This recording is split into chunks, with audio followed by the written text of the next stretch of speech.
Kaifal bayan an qaul la yuraddul qada illa bid-du'a. Apa maksudnya? Terus yang kedua, kan semenjak di kandungan sehingga meninggal semuanya sudah dicatat dan sudah ditentukan. Lalu di mana letak ikhtiar setiap manusia itu? Ya, jadi kayak begini aja. Bahwasanya harus bedakan antara ikhtiar dengan takdir. Karena ikhtiar itu termasuk takdir juga gitu.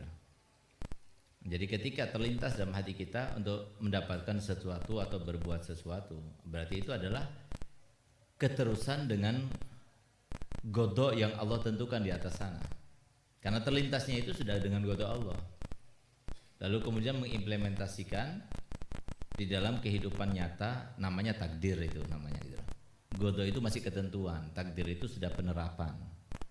Nah, jadi kalau semua terlintas sama hati kita untuk berbuat, lalu kita usaha sesuai dengan aturan sunnatullah di muka bumi ini. Kalau kita kebelat kemana larinya? Ya ke kamar mandi. Nah, kalau kita nggak ke kamar mandi gimana jadinya? Ya seperti ini. Itu terjadi sunnatullah itu namanya. Sama seperti ini gelas ini. Kalau kita lepas jatuh kan? Pecah apa tidak? Pecah. Faham? Yang menjatuhkan siapa? Al-Fakir yang menjatuhkan. Jangan bilang takdir. Nah, kenapa? Karena waktu anak pegang begini, itu ada pilihan buat anak. Anak mau lepas atau mau anak tahan. Anak lepas ya pecah. Anak tahan ya nggak pecah. Jangan katakan ini yang menjatuhkan itu takdir. Nah, itu salah. Bagaimana itu nyalakan takdir? Padahal nanti waktu dipegang di tangannya itu, itu ada 2 pilihan, bahkan ada 3 pilihan, bahkan ada lebih gitu. Bagaimana dikatakan itu takdir?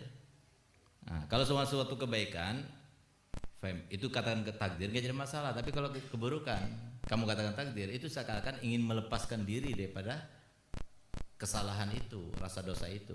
Nah, itu masalahnya. Sehingga Al-Habib Al-Haddad mengatakan orang yang menyalahkan takdir terkait dengan suatu dosa itu, dosanya lebih besar daripada perbuatan dosa itu sendiri gitu. Karena kurang ajarnya itu pada Allah.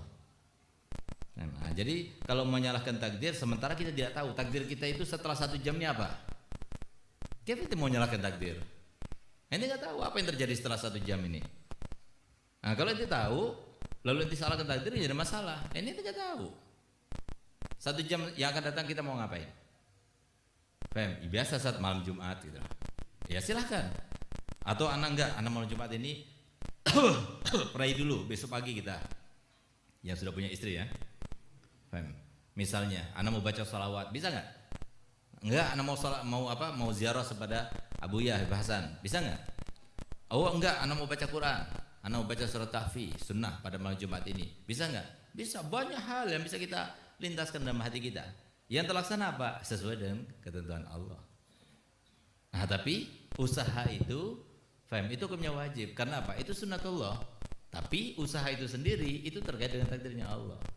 Oleh karenanya, jadi bicara tentang ilmu tauhid, apalagi yang terkait dengan takdir, qadar, dan sebagainya. Karena nggak ada artinya, nggak ada manfaatnya, tapi justru dia itu akan membingungkannya dan akan menjerumuskannya ke dalam kemalasan dan sebagainya. Jalani kehidupan sesuai dengan tuntutan Allah dan Rasulnya, sesuai dengan pedoman yang telah Allah ajarkan dan paparkan di dalam syariatnya. Jangan keluar dari itu relnya Nabi. Yang haram jangan kau lakukan, yang sunnah kau laksanakan, yang wajib kamu harus melaksanakannya, yang sunnah kamu laksanakan semampu kamu. Jalani itu aja. Yang makruh usahakan dihindari, yang haram harus dihindari. Itu aja sampai kamu mati kamu jalan juga. Itu aja sudah selesai. Kamu bertemu dengan orang ini membutuhkan reaksi dan respon dari kamu. Bagaimana respon kamu? Kembali kepada syariat. Apa yang diajarkan Nabi? Jangan sampai termasuk yang haram atau makruh. Ambil yang sunnah, ambil yang sopan santun. Tauladannya siapa kita? Nabi Muhammad SAW. Gitu. Nah, itu aja yang kita lakukan, itu aja. Enjoy aja. Nggak usah kita nggak dituntut untuk sesuatu yang muluk-muluk atau sesuatu yang kita tidak memahaminya. Apalagi sampai kita bicara ilmu hakikat dan sebagainya, ngapain gitu. Biasa sajalah, kita bukan sampai ke magam itu, belum sampai gitu. Nah, jadi harusnya yang bertanya yang masalah itu bukan ente. Nanti ya? Nah, karena Habaib nggak suka bicara itu. Imam Ali bin Abi Thalib mengatakan godok dan takdir itu 2 hal kalau kita itu tambah mendalaminya, maka bagaikan lautan. Lautan itu tambah dalam, tambah gelap. Tambah cetek, tambah terang. Masalahnya itu tambah, ini lautan gitu loh. Tambah dalam, ya tambah gelap. Tambah masuk ke dalam, tambah gelap. Jadi itu bukan urusan kita. Jalani aja. Kalau sesuatu yang terjadi pada kalian itu nggak enak, maka sabar. Nah, tapi kalau enak itu dengan takdir Allah, bersyukur. Nah, itu aja. Jalani kayak semacam itu. Jadi tidak usah kita bicara masalah takdir. Takdir itu bisa kita gunakan, kita ucapkan kalau terkait dengan orang lain. Ya akhi, hada syai' muqaddar, usbur. Nah, kalau untuk kita, enggak usah kita bicara takdir. Nah, jadi cara kita merespon sesuatu yang terkait dengan godok dan takdir itu seperti itu. Jadi usaha tetap. Nah, inti nggak mau jadi orang kaya, tapi nggak usaha, ya tetap aja bakal kiri terus. Nah, karena ikhtiar itu termasuk takdir. Nanti mau jadi orang kaya ada jalannya. Nanti nggak? Nanti mau main sepak bola, ya? Nanti mau main sepak bola, tapi perginya ke tempat bowling. Bowling ya jadi tendang sama ente. Nah, kalau nggak pakai sepatu gimana kira kakinya? Nah, ente bisa rasakan sendiri. Karena apa? Salah. Jalurnya salah. Jadi kalau ente mau jadi orang kaya, ikhtiar. Ente mau jadi orang wali, ya ikhtiar. Nah, itu sunnatullah seperti itu. Coba lihat bagaimana anak-anak itu dari mulai nggak bisa merangkak, nggak bisa duduk-duduk, setelah duduk bisa merangkak, setelah merangkak bisa coba-coba jalan, setelah coba-coba jalan bisa jalan, lancar dan sebagainya. Itu kan Allah yang mengajarkan, bukan orang tua itu yang mengajarkan. Allah yang mengajarkan itu. Jadi prosesnya semacam itu jalani aja, enjoy aja, jalani. Yang penting kita jangan berdosa.